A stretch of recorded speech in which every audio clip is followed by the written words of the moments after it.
Bom dia, irmãos. Mais um dia aí para trazer uma palavra. E hoje eu vou trazer a segunda parte do livro de Josué. Que Deus aí abençoe a todos nesse dia, não deixando faltar nada em seus lares. Essa palavra ela vai estar em Josué, capítulo 6, versículo 1, e no capítulo 12, versículo 24, que diz assim: prossegue a conquista.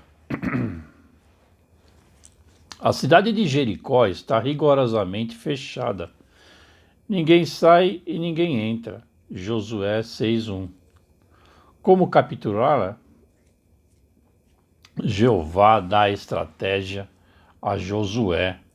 Logo depois os muros desabam e a cidade é destruída. Apenas Raabe e sua família se salvam. A próxima conquista é a cidade real de Ai. Os espiões enviados para lá relatam que a cidade tem poucos habitantes, de modo que não são necessários muitos homens para conquistá-la. No entanto, os cerca de 3.000 soldados mandados para atacar a cidade têm de fugir dos homens de Ai, porque Jeová não está com os israelitas. Acã da tribo de Judá cometeu um pecado durante a invasão de Jericó. Depois de corrigir o assunto, Josué avança contra Ai, visto que já derrotou os israelitas uma vez. O rei de Ai está ansioso para enfrentá-los, mas Josué adota uma estratégia que aproveita o excesso de confiança dos homens de Ai e toma a cidade. Esse pecado que Acã cometeu foi se apropriar dos tesouros de Jericó, né? Ele se apoderou dos tesouros de Jericó, ficando para ele, e ele não entregou para Josué, né? E isso fez com que os soldados de Ai derrotassem, né, os soldados, né, de Israel, né, soldados de Josué. Mas por que eles foram derrotados? Porque Josué, ele não pediu a Deus, né, orientação para essa invasão da cidade, como aconteceu em Jericó. Por isso, e também pelo pecado lá que Acã cometeu, pegando todos o ouro, as joias e ficando para ele, né? Com isso também contribuiu para a derrota, né, do exército de Josué. Gibeão é uma cidade grande, maior do que Ai, e todos os seus homens são poderosos. Josué 10:2. Mas ao saberem da vitória de Israel contra Jericó e Ai, os homens de Gibeão astuciosamente enganam Josué e conseguem fazer com que ele faça um pacto de paz. As nações vizinhas sentem-se ameaçadas com essa deserção. 5 dos seus reis formam uma aliança e atacam Gibeão. Israel salva os gibeonitas e derrota os atacantes. Outra conquista de Israel sob a liderança de Josué inclui cidades ao sul e ao oeste. bem como a derrota da coalizão.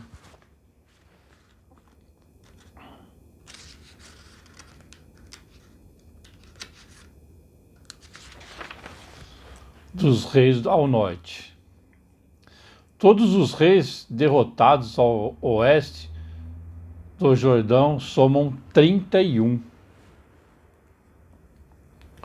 Como foi possível tal fenômeno? Há alguma coisa que seja extraordinário demais para Jeová, o Criador do céu e da terra? Gênesis 18, 14. Se Jeová quiser, ele pode controlar o movimento da terra para que o sol e a lua pareçam imóveis para alguém que estejam observando da terra. Ao invés de afetar os movimentos da terra e da lua, ele pode desviar os raios de luz vindo do sol e da lua, de tal modo que esses dois luzeiros continuem a brilhar onde normalmente seria a noite. De qualquer modo, nenhum dia se mostrou igual àquele da história humana. Josué 10:14.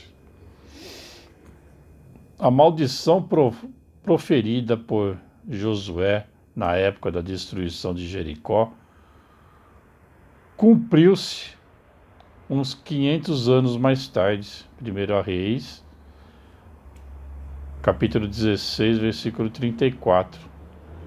A maldição de Noé contra o seu neto Canaã cumpriu-se quando os gibeonitas se tornaram escravos.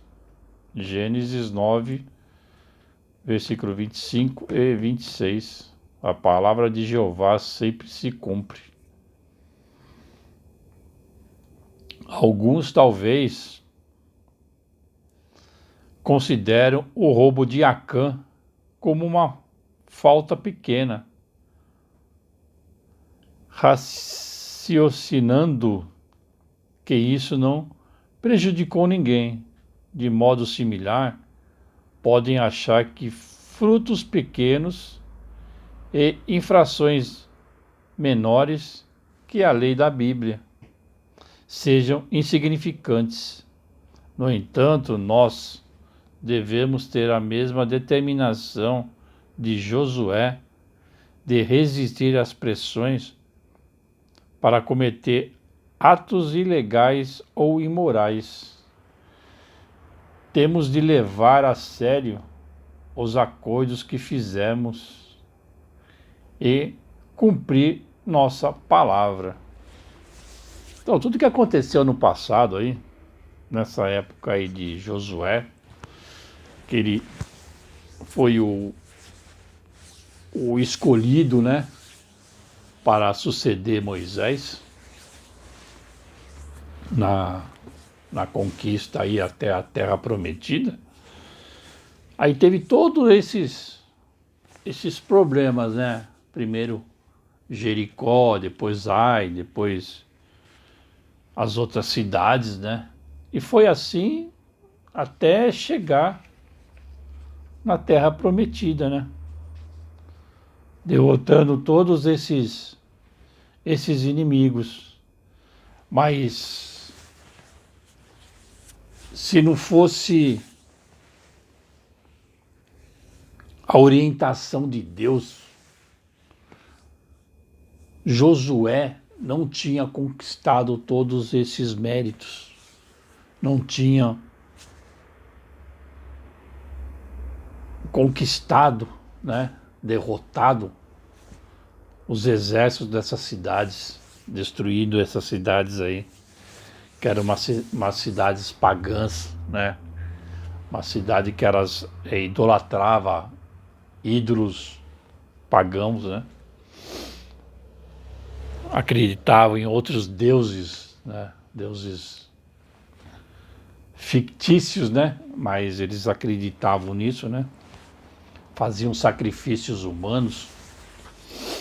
Então, se não fosse pela orientação de Deus, nada disso tinha acontecido, né? Foi a mesma coisa quando eles atacaram pela primeira vez a cidade de Ai, que achavam que eles iam ganhar, como derrotaram Jericó, mas Josué falhou em pedir orientação para Deus. Ele mandou os exércitos lá, os 3.000 homens, para derrotar Ai, sem ter a orientação de Deus. E olha o que aconteceu. Muitos dos 3.000 morreram, né? Bastante pessoas morreram, alguns ficaram feridos. E os líderes tribais começaram a questionar Josué, né? Pela derrota, né? Mas ele viu que ele tinha errado, que ele não tinha, que ele deveria ter pedido orientação para Deus. E na segunda vez que eles fizeram o ataque à cidade de Ai, aí sim, foi tudo com orientação de Deus. E não é diferente na nossa vida nos dias de hoje. Tudo que nós fazemos e planejamos tem que ser sobre a orientação de Deus. Porque se a gente não tiver a confiança em nosso Deus, as coisas elas não andam como deveriam ser, né? Como deveria andar. Sabe, sempre tem aquela pedra no caminho, né? Mas se você tem a orientação de Deus, se você pede para Deus te colocar no caminho, vai ser um caminho reto, sem desvio, sem nada que possa te parar, te prejudicar. Mas a gente tem que ter a orientação de Deus em tudo que nós fazemos na nossa vida, tanto na parte financeira, tanto na parte familiar, no trabalho. Nós temos que ter a orientação de Deus. Então, hoje era essa palavra que eu queria deixar para você, a segunda parte do livro de Josué, né? E abençoar a todos nesse dia e que todos tenham um excelente final de semana, na graça de Deus, pedindo a Deus aí que sempre, né, a gente tem que sempre agradecer ao nosso Deus para que nada aconteça de mal nas nossas vidas, nem na vida das pessoas que a gente gosta, que a gente ama. E, mais uma vez, pedir a Deus que nada falta em seus lares e que Ele continue protegendo e guiando a vida de vocês. Um grande abraço e até a próxima.